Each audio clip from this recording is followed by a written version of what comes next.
Dikisahkan seorang murid kelas 4 SD yang sejak kecil nilainya tidak pernah lebih dari 60. Ayahnya selalu menekannya agar dia bisa mencapai lebih dari nilainya. Ibunya juga sering membandingkannya dengan teman-temannya, saudaranya, dan juga kerabatnya. Akibatnya dia sering gelisah sendiri dan juga mulai berbicara sendiri dan menangis saat sedang tertidur. Dia pun menjadi sangat depresi. Orang tuanya membawanya ke dokter psikologi terkenal. Lalu, ibunya menceritakan pada dokter itu bahwa anaknya sangat sulit untuk menghafal. Maka dokter itu pun memberi obat untuk memperkuat ingatan, yang kemudian malah menyebabkan pembentukan air di otak. Kedua orang tuanya merasa bahwa mereka telah membuat anaknya seperti orang gila. Mereka berdua hanya ingin mewujudkan impiannya sejak kecil, yaitu berprestasi dalam akademinya. Akan tetapi mereka seperti meminta seekor kuda untuk berlari secepat kereta.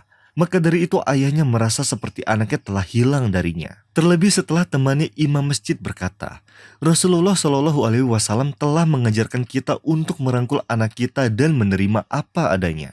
Maka diriwayatkan dari Abu Hurairah radhiyallahu anhuma, dia berkata, Nabi Shallallahu Alaihi Wasallam menerima Hasan bin Ali radhiyallahu anhuma dan dia bersama Aqra bin Hasib.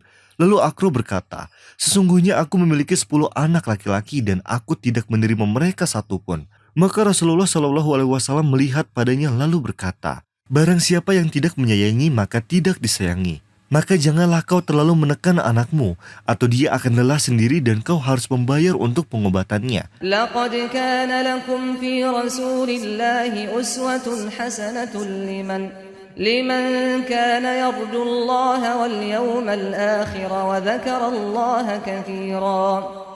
Anak-anakmu adalah rezeki dari Allah, maka terimalah rezekimu, anak-anakmu dengan ridho dan berjuanglah dalam mendidik mereka seperti yang Allah ridhoi. Dan yakinlah bahwa rezeki mereka ditanggung Allah, dan ini adalah kehidupan yang hanya satu kali. Maka bersenang-senanglah dengan anak-anakmu dan terimalah mereka dengan segala keadaannya. Ayahnya pun yakin dengan perkataan temannya dan memutuskan untuk mengubah cara yang sadis terhadap anaknya. Dia pergi mengunjungi putranya di sekolah dan meminta izin pada guru untuk mengucapkan beberapa kata pada putranya di depan teman-temannya. Kemudian ayahnya berdiri di depan para murid lalu memanggil anaknya dan memegang lengannya lalu berkata kepada teman-temannya, ini anakku dan aku sangat mencintainya. Dia rajin dan selalu menghafal. Sekecil apapun nilai yang didapat, tetap saja cintaku di hati lebih besar. Dan walau dia dapat nilai jelek, dia tetap anakku. Dan mulai hari ini aku akan menerapkan aturan bahwa seseorang harus mencoba meskipun dia tidak sukses. Jika dia belajar dan mendapat nilai bagus, dia adalah anakku dan cintaku. Dan jika dia belajar namun gagal, dia tetap anakku dan cintaku. Aku ingin kalian semua memaafkan atas apa yang aku lakukan padanya di masa lalu. Kemudian ayahnya mencium kepala anaknya di depan teman-temannya. Lalu air mata mengalir dari mata ayah dan putranya, membawanya ke pangkuan ayah. Kemudian semua murid bertepuk tangan kepadanya. Dan setelah hari itu, ayahnya pulang ke rumah dengan nyaman. Dan anak itu pun pulang dalam keadaan bahagia dan berkata kepada ayahnya, kau telah mengangkat derajatku hari ini, ayah.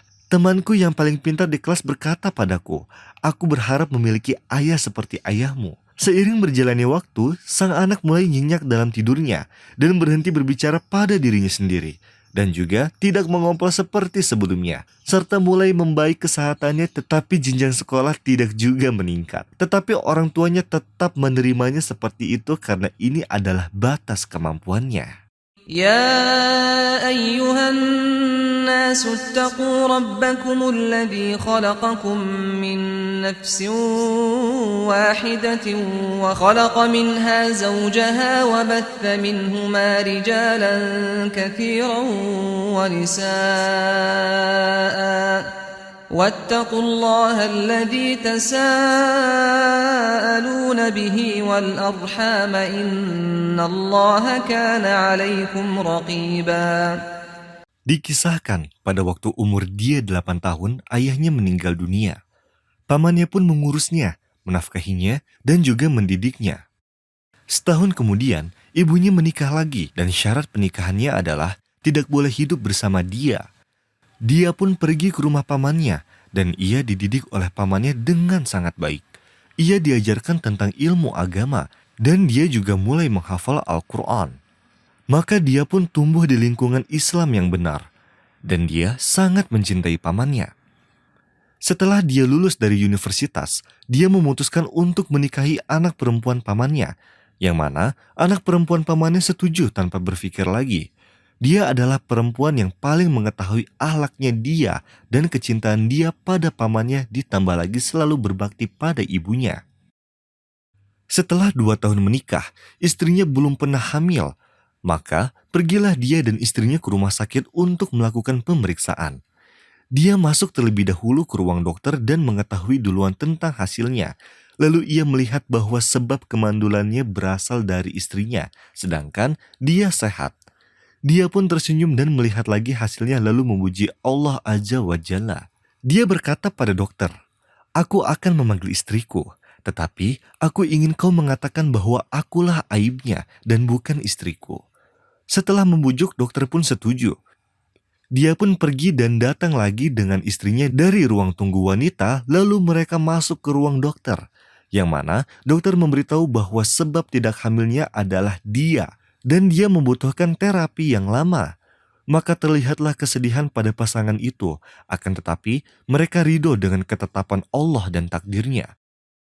Berjalanlah 4 tahun dan pasangan itu tetap sabar, sampai istrinya berkata, "Wahai dia, aku sudah bersamamu selama 6 tahun, dan sekarang aku ingin talak. Aku ingin menikah dan melihat anak-anakku. Maka ini adalah tahun terakhir kita." Dia pun setuju dan ia hanya berharap besar pada Allah.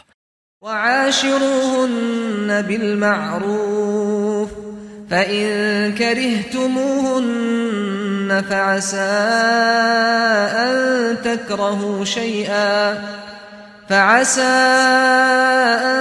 تكرهوا شيئا ويجعل الله فيه خيرا كثيرا.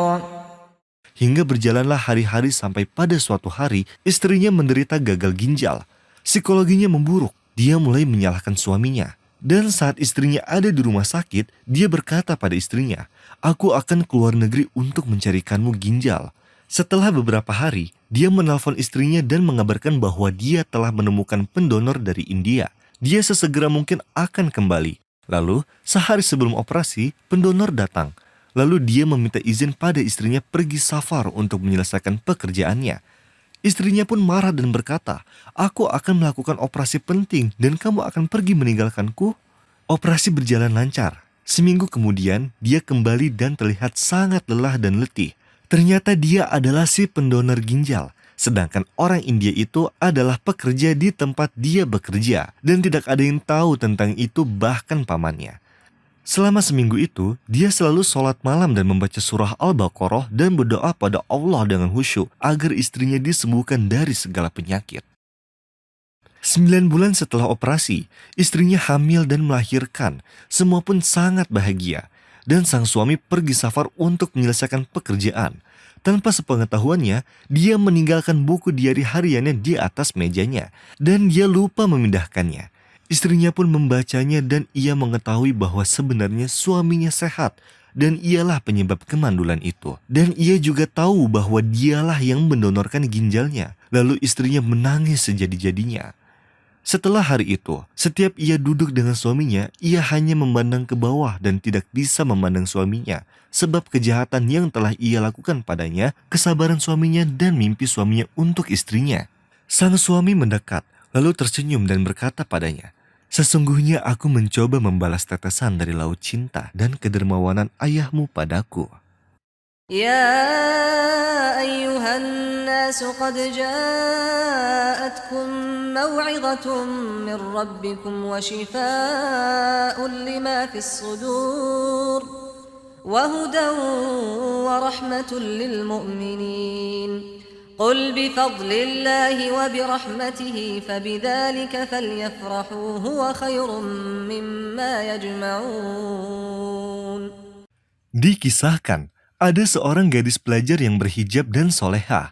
Dia selalu menjalankan perintah-perintah Allah dan taat padanya. Suatu hari didatangkan padanya seorang laki-laki untuk melamarnya, yaitu anak pamannya yang soleh dan juga penghafal Al-Quran. Akan tetapi, ayah dari gadis itu menolak lamaran untuk anaknya. Maka gadis itu berkata pada ayahnya dengan sopan, "Wahai ayahku, Aku akan mengingatkanmu dengan hadis Rasulullah Shallallahu Alaihi Wasallam. Jika datang pada kalian pelamar yang mana kalian ridhoi agama dan akhlaknya, maka nikahkanlah. Jika tidak, maka itu akan menjadi fitnah di bumi dan juga kerusakan yang tidak disengaja. Ayahnya pun marah terhadap gadis itu. Lalu dia berkata padanya, sesungguhnya kakakmu telah memberitahuku hadis ini sejak 2 tahun yang lalu. Dan dia menikah dengan pilihan yang dia inginkan. Dan sekarang dia hidup dalam kemiskinan dan kekurangan. Gadis itu pun beristighfar kepada Allah dan berkata pada ayahnya, akan tetapi semenjak kakakku menikah, dia merasa bahagia yang tidak bisa digambarkan rasanya. Lalu kebahagiaannya tidak memisahkannya dari suami serta anak-anaknya. Dan kebahagiaan wahai ayahku hanya dalam ridha Allah atas kita. Sang ayah tetap bersikeras pada pendiriannya. Dan setelah beberapa hari teman kerja ayahnya meminta sang ayah untuk setuju menjodohkan putranya dengan gadis itu. Ayahnya pun setuju lalu memberitahu temannya bahwa gadisnya menginginkan pemuda yang soleh. Maka dari itu, dia harus meyakinkannya saat datang ke rumahnya. Saat ayahnya pulang kerja, dia memberitahu keluarganya bahwa temannya akan datang bersama anaknya untuk melamar gadis itu besok. Namun dia juga meminta anak perempuannya agar jangan terburu-buru dalam memutuskan dan menolak pemuda itu kecuali sudah berbicara dengannya. Keesokan harinya, datanglah seorang pemuda dengan keluarganya. Lalu duduklah mereka bersama dengan gadis itu, membicarakan beberapa perkara dan juga menjelaskannya dengan ayat-ayat dan juga hadis. Ketika mereka sedang duduk, datanglah waktu sholat Isya. Pemuda itu pun meminta izin kepada gadis itu untuk sholat di masjid lalu kembali lagi padanya. Setelah itu sang gadis tidak ragu lagi atas tindakan pemuda itu yang mana dia setuju atas pertunangan itu serta meyakinkan diri bahwa pemuda itu tidak menzoliminya. Setelah 2 hari pertunangan, si pemuda menghubungi gadis itu sebanyak 4 kali. Namun setiap dia menelpon tidak ada satupun telepon yang diangkat. Dan kelima kalinya dia menghubungi si gadis setelah jam 10 malam, teleponnya pun diangkat oleh gadis itu. Pemuda itu pun langsung marah dan berkata, aku yakin aku adalah pemuda kaya yang tampan dan seluruh gadis-gadis menginginkanku. Dan aku tidak terima pembodohan ini darimu. Kenapa kau tidak mengangkat teleponku sepanjang hari? Apa alasanmu? Mungkin kau akan mengatakan bahwa aku akan mengabarimu, tapi aku malah tertidur. Aku sudah menghubungimu sebanyak 4 kali dan setiap itu ada jeda waktu yang cukup lama. Pasti ada sesuatu yang menyibukkanmu selain aku. Gadis itu pun berkata dengan tenang, seharusnya kau memulai dengan salam dan aku akan menjawabnya. Dan benar tentang 4 panggilan itu, aku sibuk dengan selainmu. Dan saat aku bersamanya, aku lupa dengan dunia dan seluruh isinya, dan tidak akan menjawab panggilan apapun. Pemuda itu membalas dengan emosi. Kau mengatakan ini setelah 2 hari kita bertunangan? Sepertinya kita tidak akan melanjutkan pertunangan ini. Aku akan meninggalkanmu dengan yang telah membuatmu melupakan dunia. Gadis itu berkata dengan tenang, semoga Allah membalas kebaikanmu. Ini adalah perkataanmu yang paling indah. Dan betapa aku sangat senang dengan panggilanmu yang keempat kalinya, yang mana menunjukkan dirimu yang sebenarnya dan membuatku yakin untuk tidak melanjutkan jalan ini bersamamu. Sesungguhnya kamu menelponku di waktu-waktu saat aku sedang sibuk dengan yang aku cintai dan yang membuatku melupakan semuanya. Sesungguhnya aku saat itu sedang bersama Allah. Karena kamu menghubungiku di waktu-waktu sholat. Yang pertama saat sholat zuhur. Yang kedua saat sholat asar, dan yang ketiga saat sholat maghrib, lalu yang keempat saat sholat isya.